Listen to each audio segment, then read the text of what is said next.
میں اپنی قوم کے نوجوانوں سے کوئی 5 منٹ بات کرنا چاہتا ہوں۔ میں اس لیے اپنے نوجوانوں سے بات کرنا چاہتا ہوں کہ یہ جو اس وقت پاکستان ایک فیصلہ کن وقت پہ کھڑا ہے، اس میں آپ کے مستقبل کہ کس طرح کا پاکستان بنے گا، یہ اصل میں اس مستقبل کی جنگ ہے۔ اس میں آپ سب کو پتہ ہونا چاہیے کہ 2 راستوں پہ جا سکتا ملک۔ جس طرح آپ جب نماز پڑھتے ہیں تو آپ اللہ سے صرف ایک ہی چیز مانگتے ہیں کہ اللہ ان کے راستے پہ لگا جن کو تو نے نعمتیں بخشی، ان کے راستے پہ نہیں جو اپنے تباہی کے راستے پہ نکل گئے۔ تو قوموں کی زندگیوں میں بھی قوم انسانوں کی قوم ہوتی ہے نا، انسانی قوم بناتے ہیں، تو قوموں کی زندگیوں میں بھی یہ فیصلہ کرنا پڑتا ہے کہ ہم نے ایک تباہی کے راستے پہ جانا ہے یا اس راستے پہ جانا ہے جو مشکل بھی ہوگا، جس میں ہر قسم کی آزمائشیں آئیں گی، لیکن وہ ہماری عظمت کا راستہ ہے۔ اور وہ ہمارے نبی صلی اللہ علیہ وسلم نے، میں لوگوں کو اس لیے مدینہ کی ریاست کی بات کرتا ہوں کیونکہ وہ اللہ نے ہمیں حکم اس لیے دیا کہ ان کے راستے پہ چلو، کیونکہ مدینہ کی ریاست ہمارے نبی صلی اللہ علیہ وسلم کا راستہ تھا ہماری بہتری کے لیے، کیونکہ وہ ایک دنیا میں ایک بہت بڑا انقلاب آیا تھا۔ میں نوجوانوں سے بات کر رہا ہوں، آپ ضرور سٹڈی کریں کہ یہ کیا ہوا تھا دنیا میں، تاریخ کا حصہ کہ 622 سے لے کے 632 میں ایک ایسا فکری انقلاب آیا تھا کہ وہ انسان جن کی حیثیت ہی کچھ نہیں تھی، وہ دنیا کی امامت کرنا شروع کر دیا۔ یہ ہسٹری ہے، یہ میتھولوجی نہیں ہے، یہ کوئی کہانیاں نہیں ہیں، یہ انسانی ہسٹری کا ایک چیپٹر ہے کہ 10 سالوں میں انہوں نے انسانوں کو بدل دیا تھا۔ صرف کوئی 12 سے 1400 لوگ مرے تھے اس پیریڈ میں، 10 سالوں میں۔ جنگوں میں 12 سے 1400 لوگوں سے زیادہ نہیں مرے، لیکن وہ فکری انقلاب تھا، انسان چینج ہو گئے۔ اور وہ کیوں، کیسے چینج ہوئے، وہ اگر آپ نبی صلی اللہ علیہ وسلم کی زندگی پڑھ لیں، ان کی سیرت پڑھ لیں، تو آپ کو سمجھ آئے گی کہ وہ لوگ چینج کیسے ہوئے۔ آج جو پاکستان کی پولیٹکس ہے، 25 سال پہلے میں نے جو شروع کی تھی، وہ آج ادھر پہنچ گئی ہے کہ آج ساری قوم نے اس فیصلہ کرنا ہے کہ ہم نے کدھر لے کے جانا ہے اپنے ملک کو، کیونکہ آپ کے ہاتھ میں، اور نوجوانوں آپ کے ہاتھ میں ہے، کیونکہ آپ نے، اگر آپ رائے حق پہ کھڑے ہوں گے جو اللہ کا حکم ہے، سیدھا راستہ رائے حق ہے، اگر آپ اچھائی کے ساتھ کھڑے ہوں گے، کیونکہ امر بالمعروف حکم ہے اللہ کا کہ اچھائی کے ساتھ کھڑے ہو، برائی کی خلاف کھڑے ہو، رائے حق پہ کھڑے ہو، جھوٹ کے خلاف کھڑے ہو، حکم ہے اللہ کا ہماری بہتری کے لیے۔ جب ایک معاشرہ یہ سچائی، حق اور اچھائی کے ساتھ کھڑا ہوتا ہے تو وہ معاشرہ زندہ ہو جاتا ہے۔ جب وہ معاشرہ بیچ میں بیٹھ جاتا ہے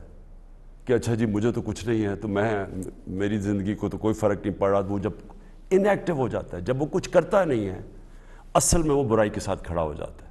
جب وہ نیوٹرل ہوتا ہے اچھائی اور برائی کے بیچ میں، وہ برائی کا ساتھ دینا شروع ہو جاتا ہے اور وہ معاشرے کی تباہی ہوتی ہے۔ جس طرح میں بار بار مولانا رومی کو کوٹ کرتا ہوں، جب انہوں نے کہا کہ ایک قوم تب تباہ ہوتی ہے جب اچھے اور برے کی تمیز ختم کر دیتی ہے۔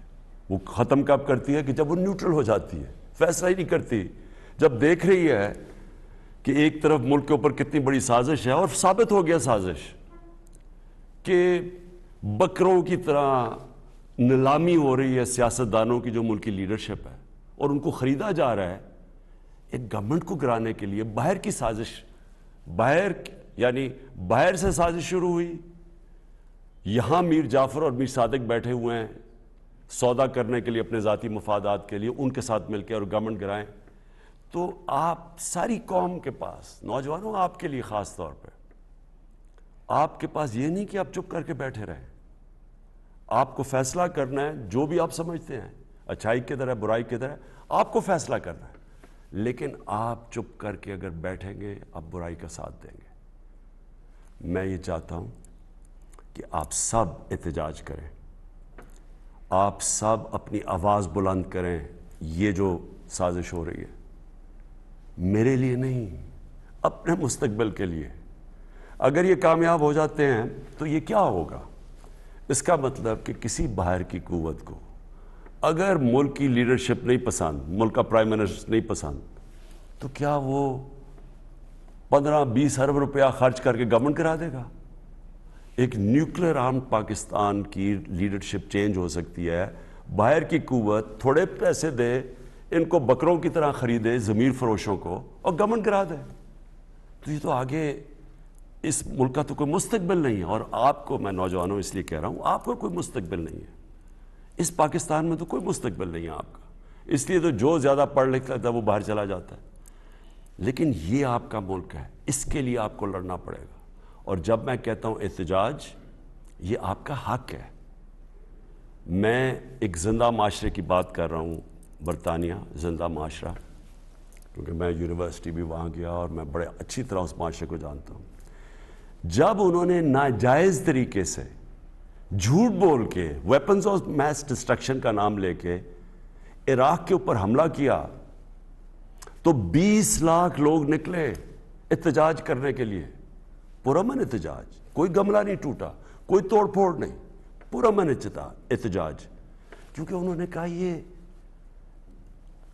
یہ آپ غلط کر رہے ہیں، یہ برائی ہے کہ جھوٹ بول کے کسی قوم کے اوپر حملہ کرنا. 20 لاکھ لوگ نکلے اور میں ان کے ساتھ واک کی، اور کسی پارٹی نے نہیں ان کو نکالا. وہ خود نکلتے تھے، گاڑی سے نکلتے تھے، بس سے نکلتے تھے. اپنا انہوں نے ایک پلے کارڈ اٹھایا ہوا تھا، اس پہ کہا تھا کہ میں جنگ کے خلاف ہوں، اور وہ چلنا شروع کر دیتے تھے. زندہ قوم. یہ اللہ کا حکم ہے آپ کو، امر بن معروف، کہ آپ اچھائی کے ساتھ کھڑے ہوں گے اور آپ اپنے مستقبل کو بچانے کے لیے کھڑے ہوں گے. اور پھر میں آپ کو ریپیٹ کر دوں کہ جو آپ کا احتجاج ہوگا وہ پرامن ہو، کسی قسم کا اپنے ملک کو نقصان نہ پہنچائیں. یہ ہمارا ملک ہے. ہم جب توڑ پھوڑ کرتے ہیں ہم اپنے لوگوں کا، اپنے ملک کا نقصان پہنچاتے ہیں. لیکن پرامن احتجاج، یہ اس سے سب سے بڑا خوف ہوتا ہے اس طرح کے غداروں کو.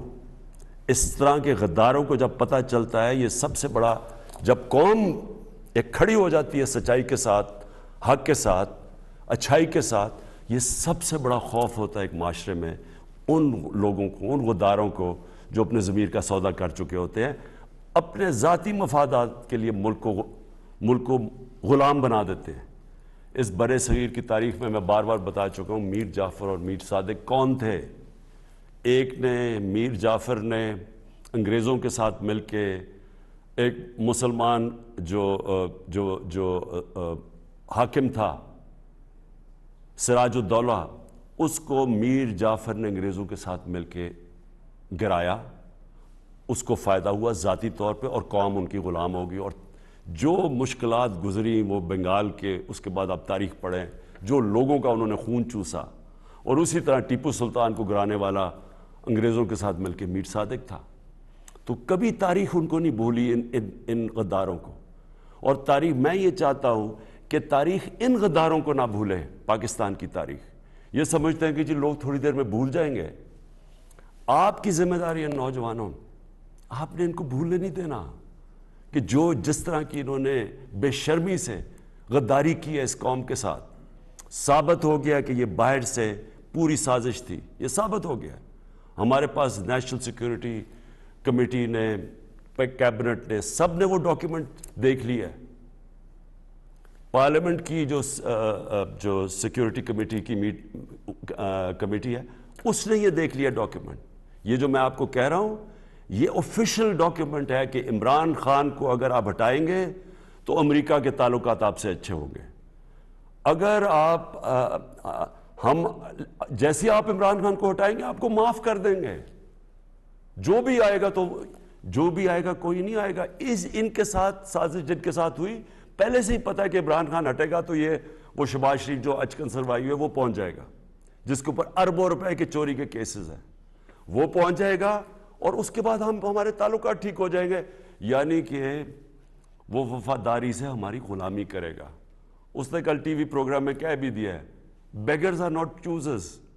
اس کا کیا مطلب ہے کہ جو غریب لوگ یا جو مانگنے والے ہوتے ہیں وہ غلام ہوتے ہیں. یعنی اس نے 22 کروڑ لوگوں کو غلام بنا کے رکھ دیا کہ پہلے سے تیار ہو گیا کہ ہم تو کیونکہ ہم بڑے غریب ہیں. تو اس سے کوئی پوچھے کہ یہ غربت آئی کیسے ہے؟ 30 سال سے تو آپ باریاں لے رہے ہیں, تو کس نے ملک کو غریب کیا ہے؟